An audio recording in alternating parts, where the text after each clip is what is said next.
And hello, everyone. Welcome to another episode of QC Brief. We're here with Michael Forian once again, bringing you a little briefing of what's been going on in the campaign. It's Monday today, and obviously that the weekend wasn't boring whatsoever. We're halfway into the campaign. Michael, how's it going, buddy? It's going well. Just came back from Ottawa. Actually, I live in Gatineau, and I spent the weekend over there, and I came into Montreal for some work for my real job. What I do, I do actually have a real job. Go figure. Somebody actually decided to hire me. I'm shocked.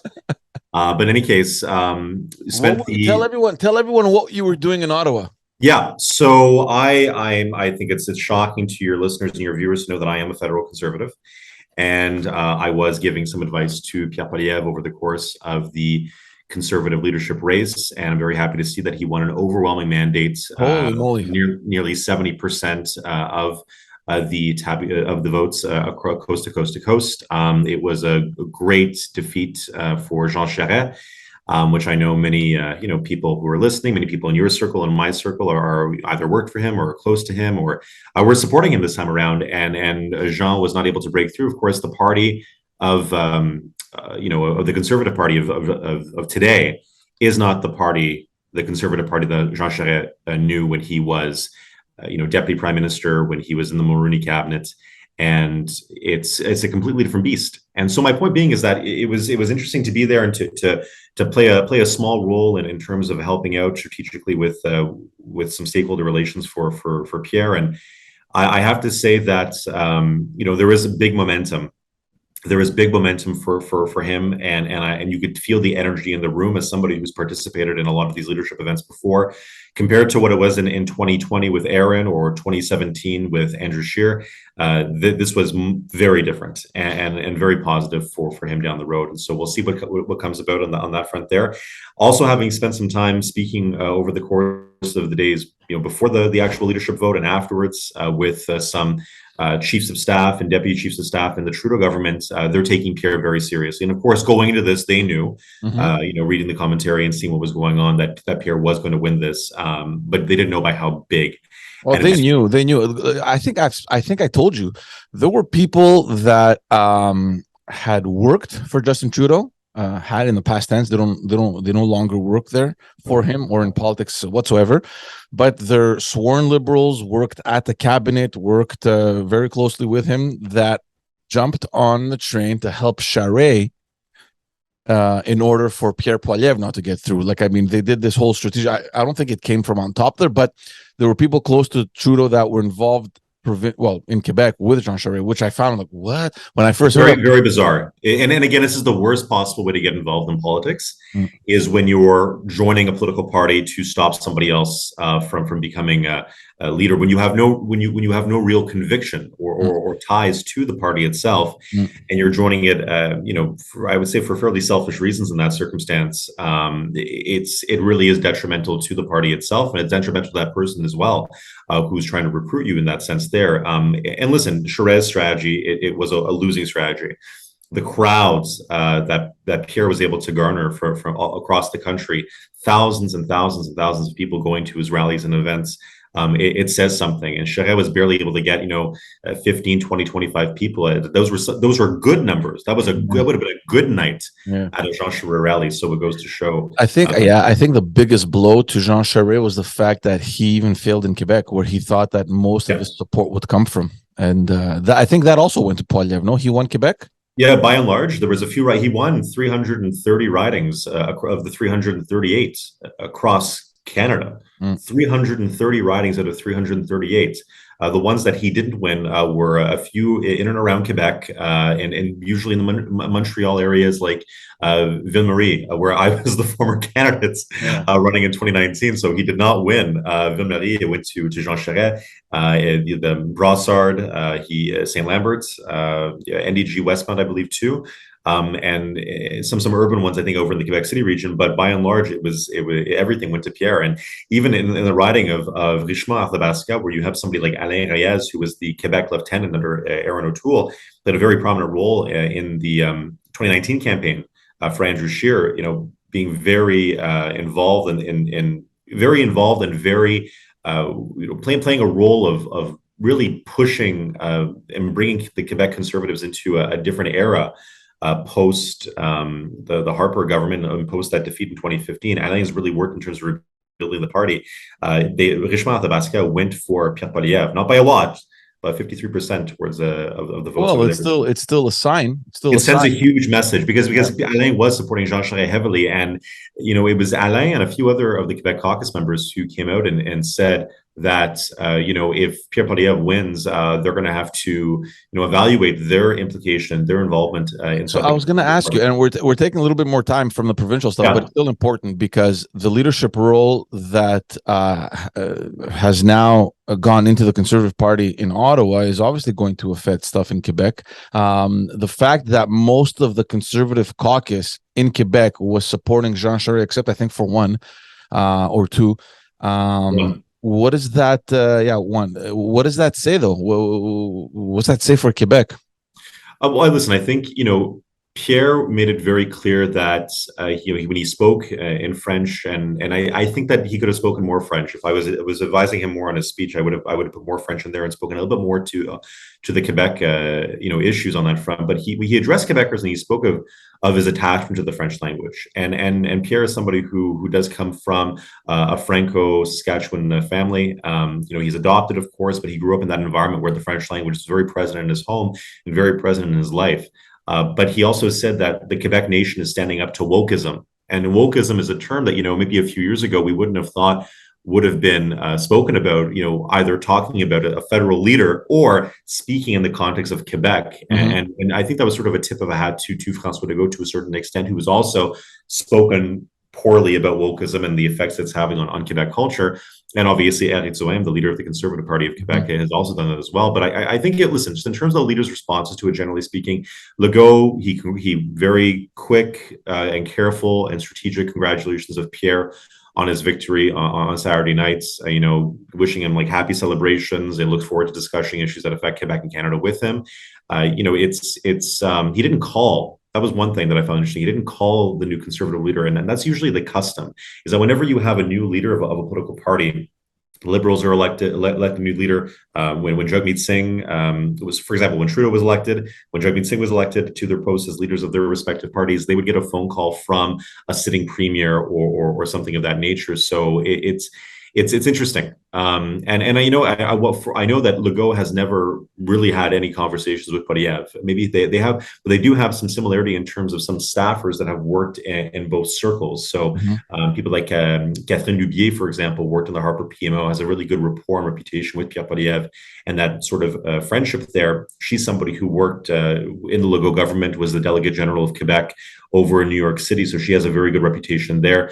In any case, my point being is that there are definitely a lot of mixing in those circles there, but I think at some point Legault and Poilievre will make it a point of wanting to meet Legault and wanting to have that to start that dialogue right there, because again, he is running for prime minister, and he is the Trudeau government is coming definitely to an expiration date. But just in terms of the negative stuff that came out that night, it's and this is not surprising, but people like Quebec Solidaire leader GND, Gabriel Nadeau-Dubois, he came out and said that in the last federal election, Mr. Legault invited Quebecers to vote for this party, which just chose the Canadian Trump emulator. So he's basically speaking more about how Legault said, I want you guys to go vote for Aaron O'Toole. He's the leader of the Conservative Party. I think he'll do a better job in terms of representing Quebec's issues at the cabinet table in Ottawa. And in any case, he was trying to, mix Legault mix the CAQ into Pierre Poilievre's brand, which Legault, of course, is trying to stay away from because that's a little bit too hot of a potato for Mr. Legault to want to go down that avenue right there. So, look, the GND asked the question. He said, my question for François Legault is simple. In the next federal election, does he still plan on encouraging Quebecers to vote for the Conservative Party, for Pierre Poilievre's Conservative Party? And that's going to be the lingering question. I think that GND is going to keep on trying to hang around like a stinking albatross around Legault's neck for the next little while. And just in conclusion, just in terms of the remarks, Parti Québécois leader Paul Saint-Pierre Plamondon, he said Poilievre's victory will cause voters to really think about the future of Quebec. And without really stating that it would help the separatist cause, but I think it's really the question of he finds that some of his views are a little bit out of touch with Quebecers, maybe more in the urban areas of the province. It's going to be interesting. It's going to be interesting to see how things evolve. What else do we want to talk about? Do you want to talk a little bit about the Queen? I would. I would. I think, it's interesting how, it gave me a lot of reflection, and maybe and I'm somebody, I'm not going to hide it. I'm a monarchist. I'm a proud monarchist, and I'm proud, of that fact. And that's something that I don't hide. But I'm obviously aware of the fact that there's declining popularity for the monarchy in Canada. There's declining popularity for it in Britain and Commonwealth territories, Australia in particular. But I think that it really was important for a lot of people to sit down and reflect on 70 years of her reign, 70 years of a strong woman leader, a head of state. I mean, that's significant. Whether you support or not the monarchy, the fact that she was such a present figure, such a historical figure, right? 70 years. I mean, it's remarkable. And with that comes 15 prime ministers of the UK, countless prime ministers of Canada and the United and Australia, countless presidents. I think it was Truman who would have been her first president of the United States. So it's the legacy that comes with that. That I don't think that anybody could really take away from her. What she has done and her dedication to public service, which she's always been very humble about, and always been very reserved. And I think that it's going to be a big challenge for King Charles III going forward in terms of being able to ensure that the Commonwealth stays together. That the flirting with republicanism in that sense doesn't prosper as much as people are talking about it at this point. And that's going to be one of the biggest issues that he's going to have to contend with during his reign. And of course, at 73 years of age, the oldest heir apparent ever in the British monarchical system. So it obviously says something right there. But in terms of the connection to Quebec and all this, and us talking about the late Her Majesty the Queen, I think that it is important to note that Legault did send his condolences. He did suspend the campaign for a day. And he did offer the lowering of the Quebec flag at the National Assembly, and that it would fly at half-mast to mark the death of Queen Elizabeth. And the fact that he suspended his election campaign that day, let's be frank, he is not a monarchist. He is probably not a great admirer of the British royal family, but he did offer his condolences to them. And I think that to a lot of people, you have to keep in mind, Legault's coalition is a coalition. His party is a coalition: 1/3 federal liberals, 1/3 federal conservatives, 1/3 Bloc Québécois. If you look at the voting patterns that Leger has done, that's who they are. You're still talking 66% federalists at the end of the day, who, depending on the respective party, would definitely want their leader to go in and say something kind in this regard. And I mean, nobody should ever celebrate somebody else's death. And I think, given the career in which she dedicated to the world, and not just beyond the Commonwealth, is significant. It was important. But there were detractors as well. There were detractors like Paul Saint-Pierre Plamondon, who did go on an attack on the Queen and didn't really respect, and they didn't have any respectful words to say in this regard there. Every other political leader did say something in this regard in terms of being able to respect them. I think it does send something. It does send something. Let's go over to Premier Legault. We spoke last episode about the huge blunder that he made, especially with regard to the immigrants.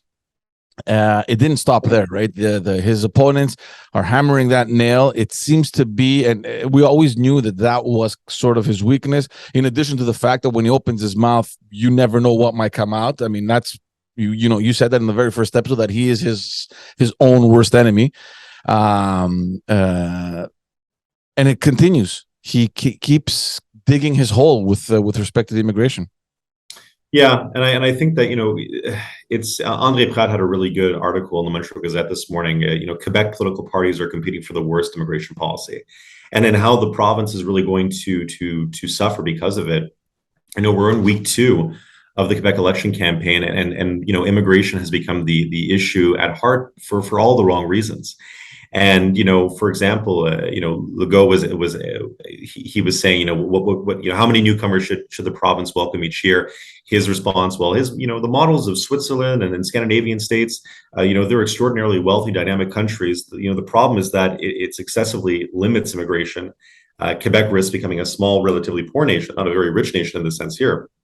I think that him in his most recent comments, really trying to attack non-francophone immigration to Quebec, has really undermined his credibility in Montreal with voters who are francophone, but who do have friends that are newcomers to Canada that French would not have been their first language, Yeah. or at least their first official language. And I think that definitely causes some strains. I think it's definitely not very, especially, you've seen the recurring theme with Legault over the course of this campaign is, albeit that he was trying to put some high profile candidates in the greater Montreal area, Laval as well, the South Shore, the Montérégie, he's really throwing the greater Montreal area under the bus. Yeah. And it makes me think, in terms of the internal polling that they might have on their side there, is Legault concerned about Duhaime in terms of Quebec City? Is the internal polling that he's seeing over there concerning to him, so much that he's sort of neglecting Montreal to such a degree, and is really putting Quebec City and that 200-kilometer corridor that we keep on talking about, that's the prime meat for the Quebec Conservatives. Is Legault prioritizing that as like, what, I'm seeing some internal polling, my team showing me I cannot risk this at all, Mm-hmm. and that's going to be important. It's interesting because he does hold seats in Montreal. He does, and in the South Shore, like in the greater region. Yeah. He wants to expand on that, and I think at the end of the day, it's I really think it's going to be difficult for him to do that if he keeps on going down this dialogue leading up into October 3rd, where Montreal, the language he's speaking to les Montréalais, even though it's francophone voters that by and large are going to be voting for him, I think that he really will end up handicapping himself from being able to pick up those seats, particularly on the island of Montreal. I think Laval is still fine. Leger Marketing, they're putting the CAC at about 28%. Sorry, they're putting the Liberals at about 28% in Montreal and Laval area, and the CAQ is not that far behind. I can tell you very much so that the CAQ was hoping to find themselves a little bit ahead, especially when you take Montreal and Laval combined. That might be a little bit worrying for the CAC at that point, because they're seeing now that maybe they're cutting their losses at this point. Right. They're going to focus more on the Quebec City area, and that 200-kilometer corridor north and south in the Beauce region, and up to the north in the Saguenay. It's interesting that you're mentioning the poll, and we want to talk about that because I don't think I've ever seen numbers like this, especially in Montreal, which forever was, or the greater Montreal area, which was the base, right, for the Liberal parties, that this was their fortress. And the poll comes out on the weekend, and if we consider the margin of error, I would pretty much call it a three-way race. We had the Liberals at 28, CAC at 24, Quebec Solidaire at 19. That is remarkable, and it says a lot. And in comparison, during the 2018 Quebec provincial election, just to give listeners an understanding, the Liberals received 41% of that vote in that same area in Montreal and Laval. So this is a shockwave. Like, this is a massive shockwave to Anglade's voter base. This is not good news. Keep in mind also, this is with the arrival of the Conservative Party with Éric Duhaime. I mean, they're polling at 13%. Again, maybe not in the top three, but they're not that far behind Quebec City Dal. So it's something definitely to take into consideration. There's a lot of talk and a lot of speculation on whether or not the Liberal Party will be able to bounce back after an eventual loss. I mean, we still don't know, but I mean, I think it's pretty much safe to assume right now that it's very hard to see the Liberals winning. Zero path to victory. Zero. There's a lot of people just speculating on how bad this defeat will be, and if ever the Liberals will be able to bounce back from it. And not only that, if ultimately they will be reduced to just, a regional party with marginal support. Yeah, and then they have become, they really have shot themselves in not just one foot, but both. If you think about it, they've, Dominique Anglade's outreach to the Francophone community has been pitiful at best. She's made zero inroads in terms of actually trying to convince any francophone, especially outside of the Greater Montreal area, that she's sincere in her concerns of wanting to defend the French language and sincere in her her actual vision for a Quebec led by her. And the other shot in the foot is her having thrown her historic base, Anglophones, and across the province under the bus. And we see that demonstrated by recent polls where Anglophone support is going towards new parties like the Canadian Party of Quebec, like Bloc Montréal, like the Conservative Party of Quebec, and they're really peeling off from we saw that in going from 2014 to 2018. We saw that in ridings like Darcy McGee, for example, going down from having 92% in 2014 to about 70 some odd percent in 2018. How low can they go? Especially with the advent of these new parties coming about and the Conservative Party of Duhaime, you're looking somewhere between 50 and 65% they can get, but that's crazy. Nobody would have thought about that, 10, 15 years ago. That would even have been a relative possibility because these are liberal strongholds. That's how they've been labeled. I'm not sure if you can call a Westmount St. Louis or a Jacques Cartier or a Darcy McGee a liberal stronghold. Yes, it's liberal leaning. Yes, it's fairly solid for liberals, but I don't think you can call it a stronghold in that sense. Visually. It's crazy, and it just seems that everything that Dominique Anglade is announcing just doesn't want to stick.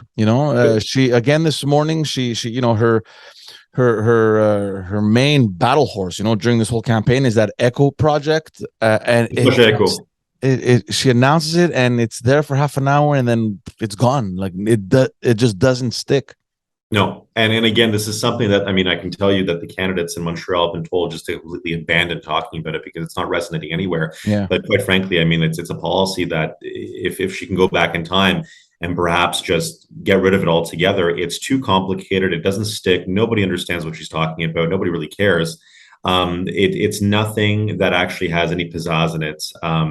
The environmental cause in itself is important, in trying to put that into the perspective of future economic development is obviously important, but it's perhaps one of the worst communicated or attempted communicated projects that I've ever seen a political party try to put out there. And the thing is that it could have potentially a lot of support. This could be kind of like Charest's Plan Nord. Like, let's develop this. This is new and let's go.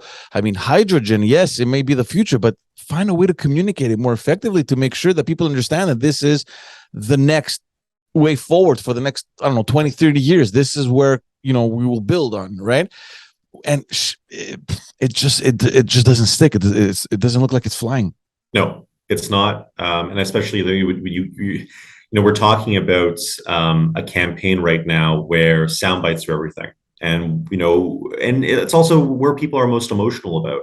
What issues are emotional for people? Well, identity issues, by and large. Talking about social issues like that, when you talk about Anglophones and the support they're going to give to a certain political party this time around, I think that the question of whether or not they're going to have services in English under a continued Legault government, whether or not the Dawson College expansion is going to ever be realized one day.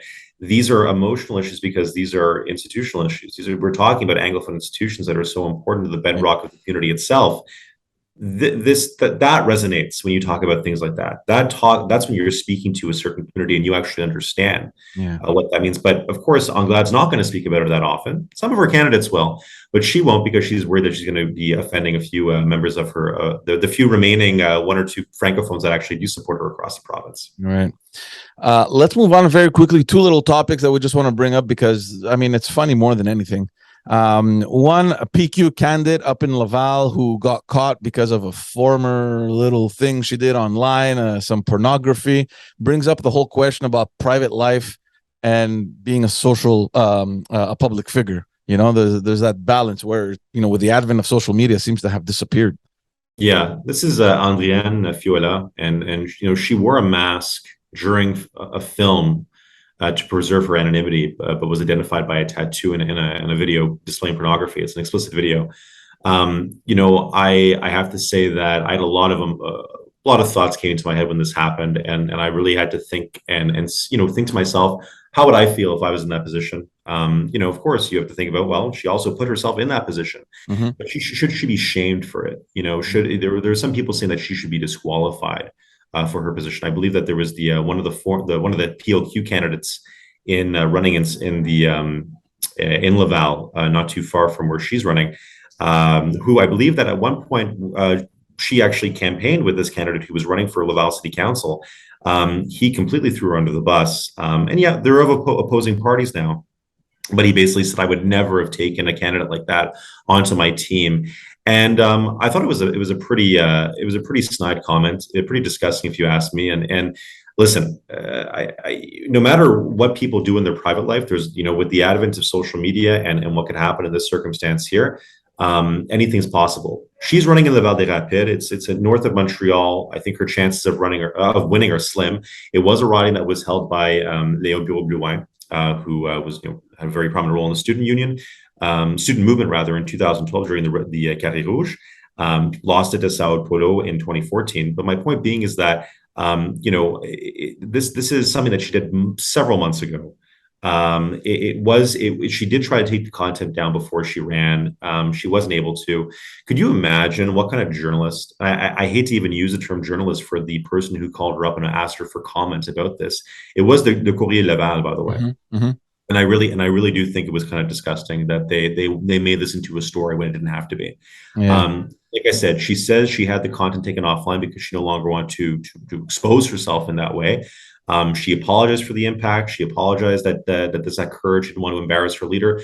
I have to give PSPP some kudos for actually defending her and for attacking the people that were throwing her under the bus. Again, which were really disgusting comments coming from majority men. And I think it really, it was really upsetting to see that a story like this actually came about. And I think, we need to be more cognizant of candidates, their emotions, what's happening during campaigns. Is this really a story? Is this really a story that's worth reporting on? I don't think so. And I feel for her. And I'm glad that she's continuing on. I'm glad that she's continuing to be a candidate, and she's going to be proud going forward. And then she's going to live with the impact that this is going to have for her. She got a bit of publicity from it. Hey, it wasn't for necessarily the best reasons, but keep on chugging and keep on going, and we'll see what the future brings in this sense here. I don't think she's going to win. No, I don't think so either. But yeah, I mean, it's definitely a cloud on your campaign. Let's move on over to Éric Duhaime very quickly, because there's news over the weekend. They dug up some stuff that he hasn't been paying his taxes on some properties, and his explanation wasn't really satisfying. No, and it's really pleading ignorance. It's really pleading ignorance, and I think Duhaime should know better. I think that he's somebody who, he's this is the problem with Duhaime. He still thinks he's a radio host. He still thinks he's a media personality, and he needs to grow up and start realizing that he's the head of a political movement, and of a political party that actually could gain a few seats in the course of the next few weeks, once we hit October 3rd. And I think pleading ignorance to something like this is really, really ridiculous. There was an assertion that he's now asserting that just to go to the story in its sense, he owes taxes on one of the buildings that he owns. He was saying that it's his tenant that had to pay the taxes on his behalf, which again doesn't. If you're trying to communicate and get yourself out of this, really doesn't make any sense in terms of since when do tenants pay property tax? I never. And especially $14,000 worth of debt. So this is $14,000 worth of debt that he accumulated that should have been paid to the city of Quebec, and it's non-payment for municipal taxes. This was the Journal de Montréal's, the Journal de Québec rather's investigation bureau that found this. So remember how in a few episodes ago we talked about the Dirt Squad? Well, This is the Dirt Squad at work. I can tell you that much, and I can tell you it's probably Mr. Legault's Dirt Squad, because they are. Well, it's important because the city came out and said they're going to seize the properties if he doesn't pay. Absolutely, as they should. As they should. I mean, I think, and I mean, like, again, the lack of responsibility, and for somebody who wants to be a fiscal conservative, you don't actually pay your taxes. I mean, I know that he doesn't like taxes, but at the end of the day, this is fairly unbecoming. And then again, this argument that the tenant should have done it. He said that he would have contacted his tenant, as soon as he would have been made aware of the situation. And, everything here just seems so bizarre and flaky over this whole thing. anyway, he apparently had this unusual nature of an agreement with the tenant that he would be paying for the Okay. taxes himself. He said sometimes we pay for hydro, sometimes we don't pay for hydro, sometimes we pay for internet, sometimes we don't pay for internet, sometimes we pay for taxes, sometimes we don't pay for taxes. Very I've shaky, never. very shaky It's, explanation. It it, was. it's a bill that would have been going to him. It would have been addressed to him. It would have been his name. It's his name on the actual cadastre, on the actual Yeah, yeah, the certificate of location. yeah. I mean, the city knows it belongs to him. So anyway, I think it's a pretty shitty response from Duhaime. He should know better. His advisors should be fired if they were giving him that key messaging. Maybe he's not listening to his advisors. I think it's about time that he finds some new ones. Let's talk about something that has been happening ever since Quebec Solidaire has been gaining some steam around 2012ish, I would say. It's surfacing again. There was a promotional material that was distributed in in Sherbrooke and in Quebec. The university campuses, basically encouraging the students to transfer their permanent address to the riding in which they go to school there, so that they can vote in campus, which is obviously allowed. But let's say, for example, I'm born and raised in Montreal and I'm studying in Sherbrooke at the university. Technically, my voting cards will come to Montreal. What they're suggesting is for these students, to transfer their permanent address to Sherbrooke so that they can vote over there. I think, and it's not a coincidence, right? They're targeting Sherbrooke and Quebec. There's two universities. They want to keep Sherbrooke and they want to keep Jean Lesage out in Quebec, in the region of Quebec. They removed the promotional material. They said, look, it's up to the courts to study this question. I mean, what is considered your permanent address? Like, I mean, they're playing with the wording, and it's a tactic that they've done on and on again. And I personally feel like it's dirty. And I don't know if in their camp they think it's strategic, but what do you think about that? Well, they pulled a leaflet. They pulled a leaflet because I think they Yeah. realized that they were in due to, and they're also playing with fire. Is at the end of the day, that's what it comes down to. Because we're a civil law province, we're the only province that's civil law. We, as opposed to common law in the other provinces, we have a very specific way of being able to determine whether or not somebody is an elector or not an elector in this province, and that goes to the term of domicility. If you're domiciled inside of the province of Quebec or not, and also where are you domiciled? Mhm. I played a really interesting role back in I was young. I was going to Cégep. It was a 2014 election. It was a volunteer. Well, it was a paid position with the DGEQ, but I was appointed by the Quebec Liberal Party to do it. But I acted as on the board of revisors, special board of revisors at McGill University. And what basically, we were a small committee where people would come up who are not currently on the electoral list, and they would ask, to be put on the electoral list because they want to participate in the upcoming election and they want to be voting they want to make sure their name is inscribed so they can vote in time for the election. In any case, we had to say no to, I would say, probably 95% of the students that came forward to us, because particularly the ones that were outside of from Quebec, that came from other provinces but were studying at McGill, and even though they had, they were renting a property, or they were staying in Montreal or whatever, because they had a driver's license from British Columbia, a health card from British Columbia, they paid when they filed their taxes, they filed their taxes in British Columbia. They had no attachment to Quebec whatsoever.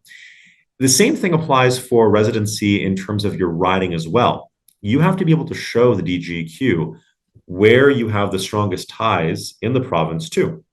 So, for example, if you reside in the riding of Jacques Cartier in the West Island of Montreal, but you go to the Université Laval and you're studying there, but you're still filing your taxes with your address back in Beaconsfield and Jacques Cartier, well, you've got greater ties there than anything else. If you have a driver's license, even if it's a Quebec driver's license, and you've got your address back in Beaconsfield, you've got a greater attachment to the riding of Jacques Cartier, where Beaconsfield is located.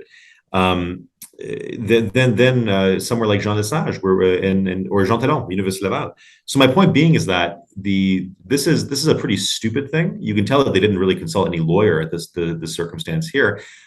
There's, over the course of the past few years, there's been a big push in the United States, especially by the Democrats, to really encourage voting on campus. And I think this is where the Quebec Solidaire got a little bit ahead of themselves in terms of wanting to encourage this. Mhm. And they didn't follow the rule of the law. they didn't read. Somebody did not consult the Electoral Act, or whoever they did, they shouldn't be speaking to again because they got the wrong opinion. I think I see. I don't mind voting on campus. I think if there's any ways for us to encourage the youth to be more active come election time, it could be a solution.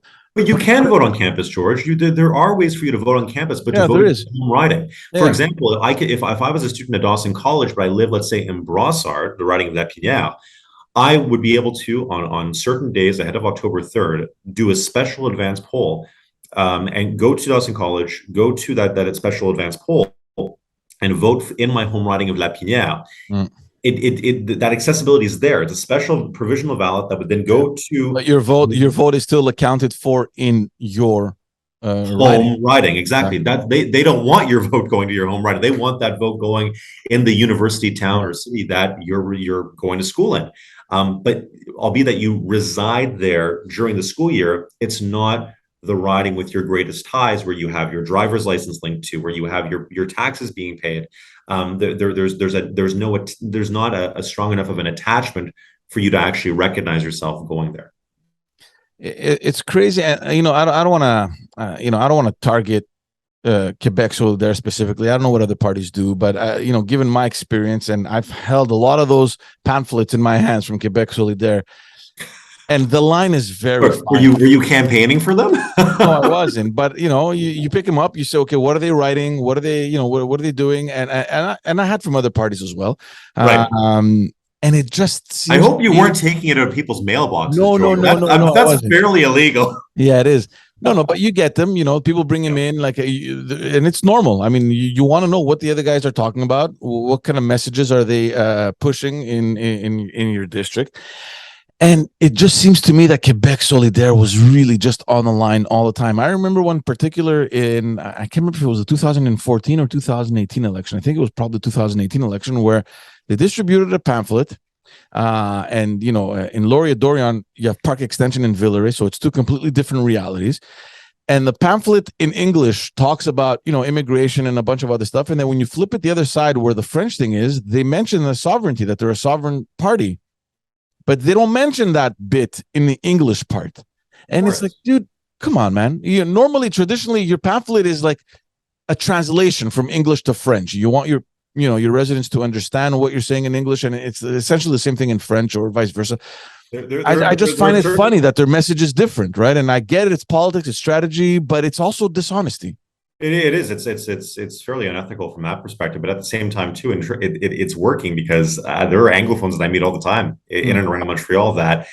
They say, oh, you know what? QS really identifies my values. And I'm like, I didn't know you were a separatist. I didn't know you were an independentist. And they say, well, what do you mean? They're not a separatist party. Yeah, they say, well, I thought they were federalists. And they think Quebec Solidaire is actually because of their orange coloring affiliated. They link it to NDP, with the NDP. What a wake up call when I tell them otherwise. Yeah. It's incredible. So I'm glad this came up because we knew this was happening for a while. And this campus thing, I don't know if something similar like that happened to 2012, but I do remember seeing something written, I can't remember which newspaper, to the effect that may have been a driving element in Jean Charest losing his riding in Sherbrooke. Oh, for sure. For sure, and I think that it was of no surprise when they were doing the sort of the post-mortem after that campaign that there was heavy elevated student participation and just participation in that riding higher than the way they had seen before. I mean, it was a target riding there, and it obviously it shows. It shows. Let's wrap it up. Let's do the tip of the hat, wag of the finger. Tip of the hat to Pierre Poilievre. Because he has people talking in Quebec, and he was able to make a splash with his election, and he's had to, the media's had to force every party to really show whether or not they're going to find some sense of cooperation or not with him going forward. I think Legault was cautious but correct in congratulating him. Anglade was as well, albeit that there's very little to see in common between the Quebec Liberal Party and Pierre Poilievre's Conservative Party going forward. And I gave par for the course for GND and for PSPP in terms of attacking him for his his values and comparing him to Trump. It's par for the course in terms of what they would do, and I'm not surprised by that as well. But I think it's going to be. I think Pierre had a strong showing. He's going to have an effect on the selection in terms of getting people talking about what's going to be the future of Quebec-Canada relations between Quebec City and Ottawa, and how that will go about. Those intergovernmental relations are important, and when you have somebody like Pierre, who I think did an excellent job in terms of working the ground in Quebec. He won Quebec after all in Jean Charest's backyard. Kudos to him. He's got people talking, but plan a meeting with Legault. It's important to get out in front and plan that meeting with Legault and start having that active conversation with them. And we'll see what happens there. And again, it's an uphill battle, perhaps for Pierre, in terms of getting the same support that Aaron O'Toole got back when Legault was asked, "Hey, who are you voting for? Who do you think should win the next election?" He said the Conservatives back in 2020. Sorry, in 2022 rather. 2021. What year are we? Who are we? Yeah. Where am I? In 21, he did pledge his support to Aaron O'Toole's Conservative Party. I don't know if that's going to be the case if Legault's around 3-4 years from now and there's a federal election going on. Is he going to pledge his support to the Conservative Party again? That's really the big test there. The wag of the finger for me, again, I mentioned it before, goes out to Le Courrier de Laval, the newspaper that actually started this whole attack on Miss Fiola. In the PQ Canada and the Valley Rapide. I think this is why people hate journalists, or at least the lack of sympathy towards journalists and the work they do is very present because of crap like this. And I think it was a smear campaign. I think that thankfully people are by and large showing their colors, but are going around and supporting her and saying, stuff happens, move on from this, keep going strong. I don't think she's going to win the riding, but I have to say that I was fairly disappointed with the way that journalists are turning this into, how can we best ruin a candidate's life and make sure that nobody ever wants to run in politics again? Because that's what it's really coming into. Yeah. Why would you ever want to run as a candidate? Even if you could win, why would you want to make yourself one of the biggest targets to the media? It's not right. It really isn't right. And there you have it, folks. Thank you all so much for listening. Tune in again on Thursday for the next episode of QC Brief. Michael, thanks so much, buddy. See you later, man. Talk to you soon.